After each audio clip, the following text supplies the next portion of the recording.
Glowing আর সুন্দর ত্বক কার না চাই বলুন, কিন্তু আমাদের অনেকেরই একটা ভুল ধারণা আছে যে নিখুঁত ত্বক পেতে বোধহয় কারি কারি টাকা খরচ করতে হয়। ডক্টরস ল্যাবের দেওয়া তথ্যের উপর ভিত্তি করে তৈরি আজকের এই এক্সপ্লেনারে আমরা সেই ধারণাটাকেই চ্যালেঞ্জ করতে যাচ্ছি। বিশ্বাস করুন, স্বাস্থ্যোজ্জ্বল ত্বকের জন্য বিশাল কোনো বাজেটের দরকার নেই, প্রয়োজন শুধু সঠিক নিয়মের। সত্যিই কি ভালো স্কিন কেয়ার মানে অনেক টাকা খরচ? এক গাদা সিরাম, নামি দামি ব্র্যান্ডের প্রোডাক্টের স্তূপ? একদমই না। স্কিন কেয়ার ইন্ডাস্ট্রিতে একটা মিথ খুব প্রচলিত, প্রোডাক্ট যত বেশি স্কিন তত ভালো। কিন্তু বিজ্ঞানের দৃষ্টিকোণ থেকে ব্যাপারটা মোটেও সেরকম নয়। আসল রহস্যটা লুকিয়ে আছে শুধু সঠিক এবং আপনার ত্বকের জন্য প্রয়োজনীয় প্রোডাক্ট বেছে নেওয়ার মধ্যে। ওকে, একদম গোড়া থেকে শুরু করি। একটা চমৎকার কথা আছে, পরিষ্কার ত্বক মানেই অতিরিক্ত পরিষ্কার করা ত্বক নয়। আমরা অনেকেই মনে করি বারবার মুখ ধুলে বা খুব কড়া স্ক্রাব দিয়ে ঘষে মেজে পরিষ্কার করলেই ত্বক ভালো থাকবে। আসলে কিন্তু তা নয়। এগুলো ত্বকের বাইরের সুরক্ষামূলক স্তর বা স্কিন ব্যারিয়ারকে মারাত্মকভাবে ড্যামেজ করে। তাই স্কিনের ন্যাচারাল আর্দ্রতা কেড়ে না নিয়ে ত্বককে পরিষ্কার রাখাই হলো আসল কথা। আজকের এই এক্সপ্লেনারে আমরা পুরো বিষয়টাকে খুব সহজ কয়েকটা ধাপে ভাগ করে নিয়েছি। যেমন বাজেট স্কিন কেয়ারের মূল ভিত্তি, মর্নিং চেকলিস্ট, দিনের বেলার সান প্রোটেকশন, ইভিনিং চেকলিস্ট, স্কিন কেয়ারের কিছু সাধারণ ভুল, আর সবশেষে জানব ধারাবাহিকতার গুরুত্ব সম্পর্কে। তাহলে চলুন আমাদের প্রথম সেকশন দিয়ে শুরু করা যাক। বাজেট স্কিন কেয়ারের মূল ভিত্তি 3 প্রোডাক্টের ফাউন্ডেশন। ডক্টরস ল্যাবের তথ্য অনুযায়ী একদম ছিমছাম আর কমপ্লিট একটা রুটিন দাঁড় করানো যায় মাত্র 3টে নির্দিষ্ট প্রোডাক্ট দিয়ে। হ্যাঁ, ঠিকই শুনেছেন। ক্লিনজিংয়ের জন্য সিম্পল রিফ্রেশিং ফেশিয়াল ওয়াশ, হাইড্রেশনের জন্য মেডিকেটেড ইমোলেন্ট লোশন, আর প্রোটেকশনের জন্য উইশ কেয়ার সানস্ক্রিন SPF 50+। এই 3টে জিনিস আপনার ত্বকের বেসিক চাহিদাগুলো দারুণভাবে পূরণ করতে যথেষ্ট। এবার আসি আমাদের দ্বিতীয় সেকশনে, মর্নিং চেকলিস্ট, দিনের সঠিক শুরু। সকালের রুটিনটা কিন্তু একদম ঠিক এই অর্ডারে হতে হবে, কোনোভাবেই উল্টোপাল্টা করা যাবে না। ধাপ 1, এই মাইল্ড ফেশিয়াল ওয়াশ দিয়ে মুখ পরিষ্কার করা।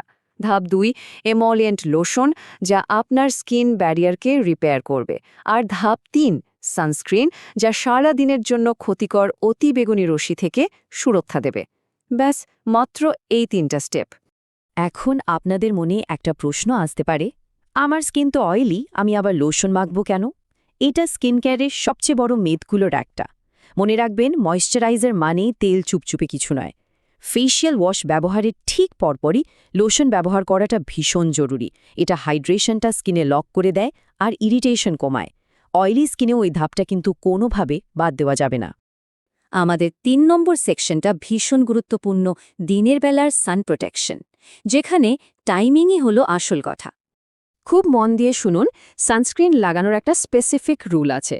রোদে বের হওয়ার অন্তত 15 থেকে 20 মিনিট আগে আপনাকে সানস্ক্রিন লাগাতে হবে। আর ভাবছেন একবার লাগালেই সারাদিন নিশ্চিন্ত? একেবারেই না। প্রতি 2 থেকে 3 ঘন্টা পর পর কিন্তু এটা রিঅ্যাপ্লাই করা মাস্ট। এই রুলটা ব্রেক করলে সানস্ক্রিন মাখার আসল উদ্দেশ্যটাই কিন্তু ভেস্তে যাবে। আর একটা মজার ব্যাপার কি জানেন? অনেকেই ভাবেন সারাদিন ঘরেই তো থাকি, সানস্ক্রিন কিসের? কিন্তু সত্যিটা হলো, সূর্যের ক্ষতিকারক ইউভি রশ্মি খুব সহজেই জানালার কাচ ভেদ করে আপনার ঘরে ঢুকে যেতে পারে।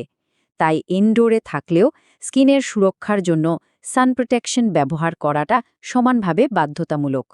সারাদিনের কর্মব্যস্ততা শেষে এবার আসি আমাদের চতুর্থ সেকশনে, ইভিনিং চেকলিস্ট, রিপেয়ার এবং রিসেট। রাতের রুটিনটা সকালের চেয়ে সিম্পল। এখানে মাত্র 2টো ধাপ। রাতে কিন্তু কোনো সানস্ক্রিন লাগবে না। প্রথমে ফেশিয়াল ওয়াশ দিয়ে সারাদিনের জমে থাকা ময়লা আর সানস্ক্রিন ভালো করে ধুয়ে ফেলুন। এরপর আবার সেই হাইড্রেশনের ধাপ, মানে এমলিয়েন্ট লোশনটা মেখে নিন। এই ছোট্ট কাজটাই সারা রাত ধরে আপনার স্কিনকে রিপেয়ার হতে সাহায্য করবে। এখানে একটা ম্যাজিক নাম্বার মাথায় রাখবেন, 2। ফেশিয়াল ওয়াশ এবং এমোলিয়েন্ট লোশন, এই দুটো প্রোডাক্ট দিনের ঠিক 2 বারই ব্যবহার করবেন, একবার সকালে আর একবার রাতে। এর চেয়ে বেশিবার মুখ ধুলে কিন্তু লাভের চেয়ে স্কিনের ক্ষতি বেশি হবে। এরপর আমরা কথা বলবো পঞ্চম সেকশন নিয়ে, স্কিন কেয়ারের সাধারণ কিছু ভুল যেগুলো আমাদের অবশ্যই এড়িয়ে চলা উচিত। দেখুন, এ তো চমৎকার একটা রুটিন ফলো করার পরও কিছু ভুলের কারণে সব মাটি হয়ে যেতে পারে। যেমন ধরুন, কথায় কথায় স্কিন কেয়ার প্রোডাক্ট বদলে ফেলা, ইন্টারনেটে কোনো র্যান্ডম ভাইরাল হ্যাক দেখে যাচাই না পড়ে মুখে মেখে ফেলা বা অতিরিক্ত স্ক্র্যাপ করা। আর হ্যাঁ, আজকে রাতে স্কিন কেয়ার করে কাল সকালেই ম্যাজিকের মতো গ্লোয়িং স্কিন আশা করাটা কিন্তু বোকামি। এগুলো আপনার ত্বকের ন্যাচারাল ব্যারিয়ারকে পুরোপুরি ধ্বংস করে দিতে পারে। এজন্যই আমাদের ষষ্ঠ ও শেষ সেকশনের টপিক হল ম্যাজিক নয়, ধারাবাহিকতা, বাস্তবসম্মত ফলাফল। আপনি যদি ধৈর্য ধরে এই বেসিক চেকলিস্টগুলো প্রতিদিন ফলো করেন, তবে দারুণ কিছু পরিবর্তন দেখতে পাবেন। আপনার ত্বক অনেক শান্ত থাকবে, ব্রণের কারণে হওয়া ইরিটেশন ধীরে ধীরে কমে আসবে, আর ওভারঅল স্কিনের হেলথ ইমপ্রুভ করবে। মনে রাখবেন, স্কিন কেয়ার কোনো রাতারাতি ঘটে যাওয়া ম্যাজিক নয়, পুরোটাই হলো কনসিস্টেন্সি বা ধারাবাহিকতার খেলা। তো ডক্টরস ল্যাবের তথ্যের উপর ভিত্তি করে স্কিন কেয়ারের এই অ্যানালিসিসটা আপনাদের কেমন লাগলো? এরপর স্কিন কেয়ারের আর কোনো টপিক নিয়ে আমরা এরকম গভীরে গিয়ে এক্সপ্লেনার তৈরি করতে পারি। আপনাদের আইডিয়াগুলো কিন্তু আমাদের ভীষণ কাজে আসবে। স্কিন কেয়ার নিয়ে আরও বিস্তারিত জানতে বা যে কোনো প্রশ্নের জন্য সরাসরি ডক্টরস ল্যাবের ফেসবুক পেজে ঢু মারতে পারেন। ভালো থাকবেন আর নিয়মিত নিজের ত্বকের যত্ন নেবেন।